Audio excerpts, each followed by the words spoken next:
It's like a pizza crunch without the batter. It's like the wood just without the water. You'll never get the knickers I found. What a fucking chance. Premeditated patter. Premeditated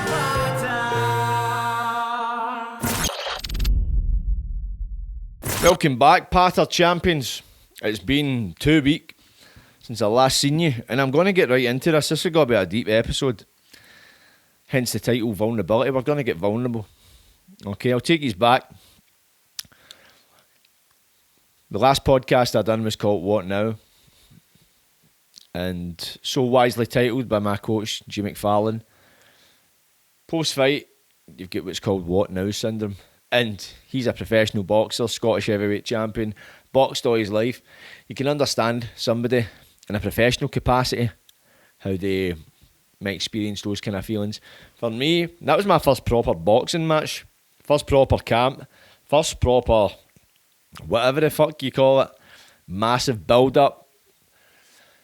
And it was the course of a few months, man. Fucking think it was December we really started, and there was obviously talks of it happening, but roughly for December, you had a kind of target. And it was great, see, actually having a fitness goal to focus on. Fantastic. See, somebody like me, I need direction. I think you need goals. Like, see, for me, I enjoy eating shite food. I enjoyed eating shite food. When you've not got anything to work towards, like a fight, it's so easy to eat shite because you've got no consequences as such. And you get a fight, you're like, right, I want to knuckle down. I want to be the best version of myself. I don't want to cut any corners. I don't want to take any chances. And that was the first time I was able to kind of exercise that level of discipline in my life. Think about boxing, and I'm pretty sure any other combat sport is the same, or fucking any other type of sport or whatever. It teaches you discipline. Because at the end of the day, it's a fear thing. Really what it is. I'm not going to eat shite because I want to give myself the best possible chance of winning. Otherwise stated, I don't want to get beat, so I'm not taking any chances. But that's where fear becomes healthy, because you can use it in a positive light. I'm eating better, I'm training harder, I'm pushing myself harder. A lot of positives to be taken for it. The fight itself was a bit of a physical roller coaster as well as a mental one. As I say, I took a clash of heads and then I get popped right in the ear right after it, man. So my ear's still a bit iffy, perforated eardrum. So there was the physical come down after it, man. Because I remember the next day, I'd been eating shit, and you wait that long to eat shit, eat like, a pizza. I got a pizza with salt and chili chicken, boys. I was eating it like a fucking sandwich. You get the ice cream, you get the cake and all that, man. Then you get it and you're like, right, is that it? It's such an anticlimax. It's the thought of doing it is actually better than doing it. I got back into the gym. I done weights. And I was like, nah, I'm not feeling this. I just done weights just to kind of keep my body moving. I was running quite a lot. I think most days I went a run. I think I've overdone it a wee bit. My ankle's feeling a bit iffy. But I felt fucking, my head was fried. I'm not going to lie. It was 1 minute I felt like I was about to kill people, like raging, angry. Then the next minute I felt I was going to burst into tears. It was fucking a roller coaster. It felt like a comedown. It felt like I was back on the roids. And I know people are saying online, oh, you're on the juice, this and that. I'll clarify this right now. I've taken steroids several times in my life. The first time I took them, I was in the jail. I was working at an outside work placement, and I managed to acquire a couple of 100 D-balls. Me being me, I was gobbling like 15 a day. I was heavy overdoing it. So I finished them quite quickly. Then I never touched them again till 2013 when I was released and I got on the test. Done the test in DECA it might have been. It's basically injections. I done that for a few months. Then 2014 came and I just hit the benders. I was just drinking all the time, sniffing gear, taking drugs. Eventually Patch got to the gym, so I wasn't taking steroids. So I never touched them again till... when did I touch them again, man? Might have been 2018, 2019. There might have been one period in between then. I can vaguely remember. But the last time I took them was 2019. I got train off somebody, and I get told it was dog shit, it was shite train. I tried it, I lasted 2 weeks, and I felt like I was either going to end up killing somebody or killing myself. My head was up my arse. Anybody that's taken train or knows anybody that's taken train, you'll know exactly what I'm talking about. Train is the best for results, but the worst for side effects. When I first took like tests when I got out of jail, I don't know what it was. I didn't really notice any mental side effects. Or maybe my head was fucking wasted and I just didn't notice. Maybe I noticed it more as I was older, but I just realised, I'm like, you know what? I go to the gym for my mental health. I don't go for physical health. I don't give a fuck. Don't get me wrong, it's good to be physically fit, but it's more for the head. So why the fuck would I take something that's going to fucking frazzle my head? It just defeats the purpose I got to the gym. I don't want to be massive anymore. That's the only reason I took steroids in the first place, was to be big, because I wanted to be as big as I possibly could, and I got massive. Not really what I'm looking for, no. So that was 2019. Done 2 weeks of the train and fucking flung it in the bin. Like, get this to fuck. Just mood swings. Took mad mood swings on it. So if you're ever going to take steroids, especially Jags, I would suggest you get a PCT. It's called post-cycle therapy. It's essentially, like, I think it's like estrogen blockers. Basically, it resets your test levels. So see when you come off the steroids, normally your test levels plummet and you lose all your gains. And that happened to me every time I done steroids. Every time. I would just lose my gains and go back to where I started. But I done a course, I think it might have been about 2018 or something, because there was this guy, I had this guy in WhatsApp and he was from England, and he would send you a price list, you go this and this, and they'd just fucking post it to you, you'd get it in your door. I done a course run about then, it might have been about 2018, and I done the post-cycle therapy. And don't get me wrong, I was all over the place, but I kept my gains. As I say, 2019 I done a course, and then that was it. I was like, fuck this. That was the last time I took steroids, was 2019. I'm not any bigger today because of steroids. I was 18, benching 130 kilo in Pullman without any steroids. I've got great genetics. My dad's got to the gym for longer than I've been alive. My brother, very fit. I've got really good genetics. I used to be much bigger. Steroids did make me big, but they weren't the reason for my size. It's only people that have never really stepped foot in a gym that would think that. So you get people saying you're in the juice, and why I find it hilarious. I find it funny as fuck. I find it hilarious because there's people that aren't just saying I'm on the roids when I'm posting videos of me hitting the bag or hitting like the body armour thing with you. They're not just saying I'm on the roids. They're saying what course I'm on. He's on the train. He's full of the train. It's like, what? No, I mean, there's fucking more plates, more dates in the TikTok comment section. He's a break, man. But that's the thing. I would never take steroids to step foot in a ring and fight somebody. It's one thing to go to the gym to look massive. I would never do it to go in and hurt somebody, because A, it's a pure shite bag thing to do. I don't need steroids to fight somebody. I can fight somebody. I've got 2 horns and I can take a hit. That's all I need.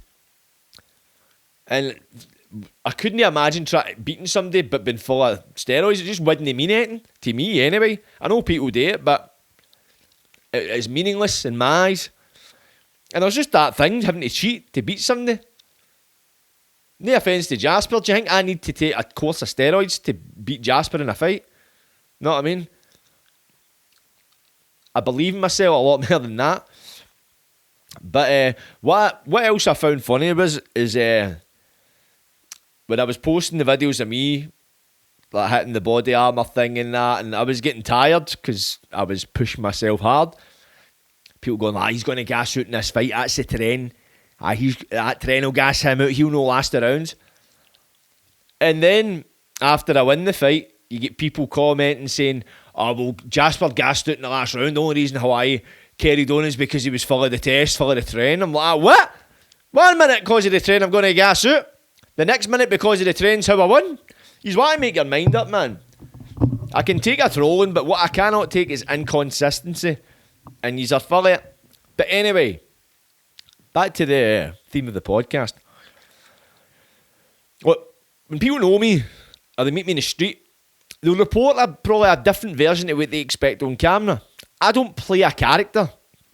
When I pull out a camera, for the most part, I'm planning to do something. I'll shout at it, I'll do a skit or something like that. You should really separate the person who you see on the screen for the one you meet in the street. Because people go like, oh, I thought you'd have been pure jumping about hype or not. Like, what a pain in the arse. A pain in the hole. One of they fucking annoying cunts. No, sorry, mate. I'm not as annoying as you think I am. I'm not a performing fucking monkey. I'm not a circus clown. I'm not here to entertain any cunt. I do what I want because I like to do it. Simple as that. Don't think for a second that I have to suddenly fucking start doing backflips in the street because you follow me on fucking some sort of social media. I don't give a shit. But, that's the thing. Recently as well, I don't know what the fuck it was. Like, I go out, right, and I get recognised. It's quite common these days. Most times when I do go out, somebody will recognise me wherever I go. It's great. It shows us the people on the other side of the views and the likes and the comments. It's great. For many years, I was chasing that. I was getting jealous of other people for getting it, and I wasn't. So I'm getting what I want. But don't know. It was like the past few weeks. I was just kind of like, I just wanted to hide. I just wanted to hide for the world. If I was going out and then people would be fucking stopping me, and it's like I felt like I couldn't get away from cunts at times. Just that way, I was kind of. That way I was to a point where usually if I see somebody in the street, unless I'm in a rush, I'll sit and chat away to them. But this way I was just trying to fucking avoid anybody. People see me, I'm like, fucking, I can't be arsed with this. And I'm not talking about that as if I'm some A-list celebrity, but it's what happens. People stop me in the street and they chat to me. People say what's happening. And they recognise me from my socials. That's just the way it is. And it's a buzz usually, but just this past week or two, it's been a bit, I don't know what, as I say, I was just, my mood was all over the camp. It was a weird feeling. But I went and got myself into the gym yesterday. Went for a 1-to-1 with Jay. I hadn't been in the boxing. I was kind of trying to relax a bit because it was, see, training for a boxing match, it's fucking hard going. It's harder going than just going to the gym and lifting weights. It's harder going than just going to a boxing gym and doing boxing training for a fight. Because you're constant, you're not taking days off. Well, you take a rest day, of course, but you're turning up ill, injured, depending on the injury. You're turning up. And plus, working night shift, I know, fucking drains the life out of you. So it was a lot going on. Then you're about to promote it, and don't get me wrong, it was an enjoyable experience, but it was a lot. So when you're kind of done, you kind of want to just breathe and relax and just let your body recover. But I took like a day or 2 days off, and I was like, my head's fucking fried. I need to get out. I need to go a run. I need to exercise. Because I'm like that. I can't sit about. That's my drug these days. It keeps me sane. And it's amazing, man. Being able just to get up, move your body, and it produces chemicals in your brain that are akin to something that you would need to tick till next Friday or whatever. But I went in for a 1-to-1 with Jay. Done a wee pad sesh, a wee bag sesh, bit of shadow boxing. I felt sharp, technique-wise. Cardio-wise, I was blowing out my arse.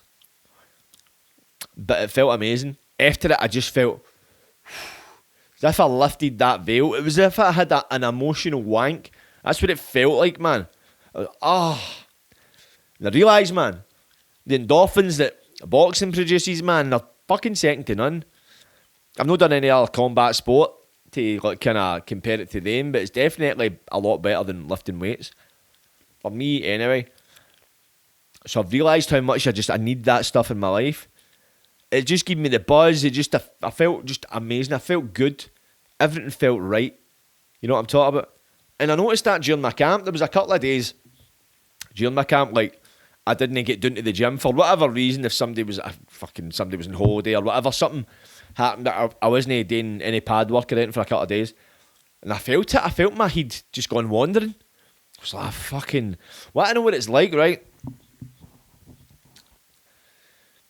Do you ever remember the door stoppers? See when you open my door and there's like a wee thing on the bottom, it's usually built into the skirting. It pokes out and it stops the door from slamming against the wall. Do you ever remember the ones that was like a wee spring and you ping it and it go like that? So see my fucking head, right? That's what my head's like. See when that wee thing's pinged and it's gone like that? That's like my head. Normally, my head's fucking a million miles an hour and it's in fucking a million places at once. It's never set. Just always fucking, it's chaos at times. My emotions are up and down. I'm all out of the camp. What I'm trying to say. When I do my meditation, when I do my cold water therapy, when I do my exercising, I do my recovery, I go to my meetings. What that does is see that fucking wee spring that's gone absolutely haywire. It helps settle it. It centres it. It grounds it. So, I've got tunnel vision. Straight ahead. None of this shit. If I neglect these areas, it starts to get a bit shaky. And that's what I've realised about myself. My brain needs stimulated. It's a great thing, and I know why. My brain's always needed stimulated. It always has. Just for many years, I stimulated it with substances. That's why my head was fried the week before the Friday. The full working week. If I had a job, the full week. But the weekend, I would just buzz for it. Because that's what, at the time, I felt centred that. But that, see, with substances or whatever the fuck you're doing that way, it's no good. All you're doing is pulling that back like a fucking slingshot. That's what that's doing. Because see, the minute you sober up, the comedown comes, boing, and it's fucking, and it's off, and it's like 3 times, 4 times, 5 times the speed. And you've got plenty of other problems added on it. So, since I've been sober, I'm like, this brain needs stimulated. You can't have a brain that needs stimulated and have it unstimulated. And I think we're all like that as human beings. The brain needs to be stimulated because I think it's in our DNA. Human beings have always worked towards a goal. Cavemen, hunter-gatherers. Our goal was to survive.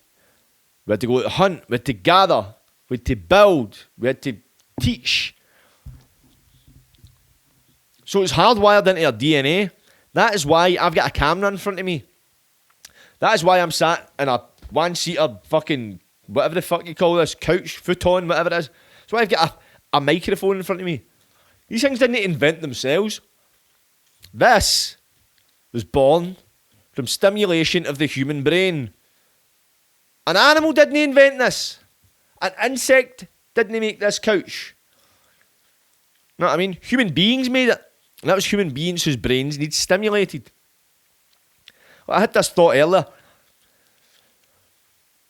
Right now, I've started up. I went full-time with my production company, Some Boy Productions. I've left my job to make this a success. People are like, pff. See people like that, they can off. You know what I'm talking about? End of the day, see if you're half in and half out in something, you're going to half-arse it. And why would you want to half-arse your own life? If I ask you, are you half-arsing your life? Most people would probably be insulted at that question. You're half-arsing your life. What? And that's not me saying that to everybody. Some people, they like to work a job, get 2 or 3 holidays a year, get a mortgage, get a partner, have children. That's all they want. Fair play to them. That's not me, and it'll never be me. I want to create art in many ways, shapes and forms. I want to invent. And that's all I want to do. I've realised that. Take away all the stuff. I want to make money. I want to travel the world. Simplify it. What do I want to do? I want to create. And that creation takes many, many forms. In this instance, I'm creating a podcast. I'm connecting. But right now, I'm not actually looking at connecting. See, the reason why I'm sat here right now, this is therapy for me. But instead of a therapist with a pair of horn-rimmed glasses, a PhD and a fucking notepad, it's a camera. You just don't realise, man, I'm actually offloading. This is what keeps me sane. How many of you wish you could sit in the comfort of your own home in your fucking flip-flops in a one-seater fucking red leather couch with a mic, a camera and 2 lights and offload your problems? See, that's gratitude. It's a magical thing. But when I take it back to me taking a chance on myself, my production company, leaving my job and going full time, I'm chasing my dreams. I'm taking a chance on myself. See, everything that you're looking at right now, the television you're watching this on, the camera I'm recording this on, the microphone I'm speaking into, the lights that are illuminating the room, the couch I'm sitting on, these weren't created by people that played it safe. These weren't created by people that played it safe. These were people that took risks, that took a chance on themselves. The innovators of everything were risk takers. Think about it. When the automobile was made, right? What did we use before that? Horse and cart. Imagine the guy or the person who was in the process of inventing the automobile. Imagine what people that were in horse and carts would have said about that. Oh, that'll never work. 4 wheels and an engine, that'll break down all the time. See horses. Horses are fine. Feed them. Let them shite. Take us anywhere. They see they make wheels. They're living in the fucking clouds. Next to be want to fly. Next to be want to fucking fly. When's the last time you seen a horse and cart that wasn't a fucking hillbilly or Amish? Know what I mean? I don't think I've ever seen a horse and cart apart from a funeral. But yet, that was the mode of transport. No. Motors everywhere you go. Aeroplanes. Think about the first person that was inventing an aeroplane. Think of the people in the boats while looking up.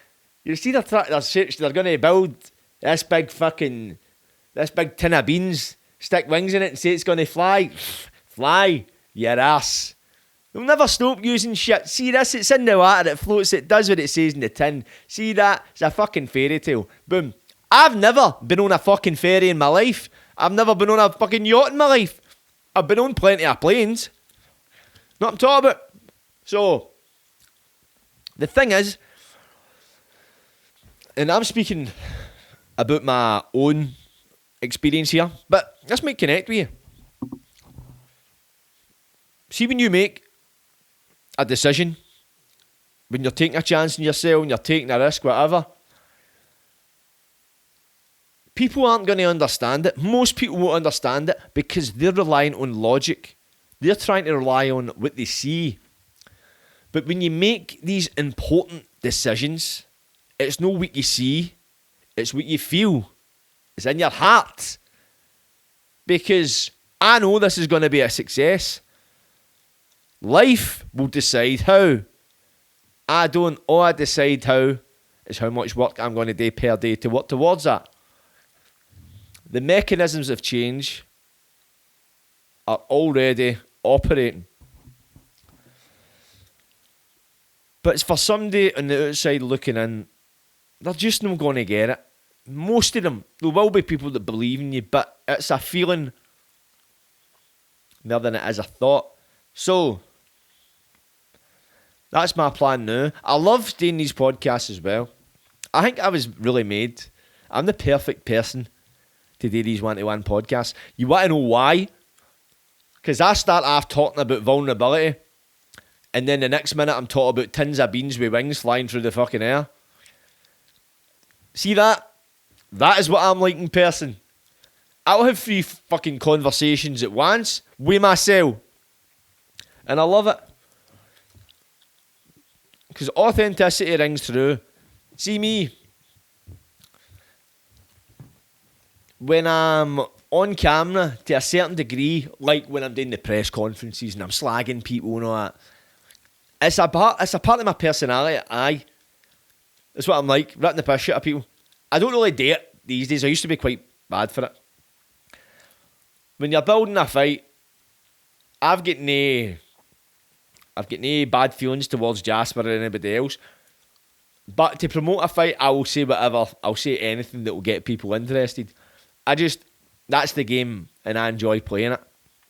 See me, I'm quite a respectful person in person. You know what I mean? I think if you ask 10 different people, 100 different people, no matter how many people you ask them about me, you'll not get the same answer twice, is what I'm trying to say. But rather than think too much about what to say or plan it, I've realised lately, I just let it flow.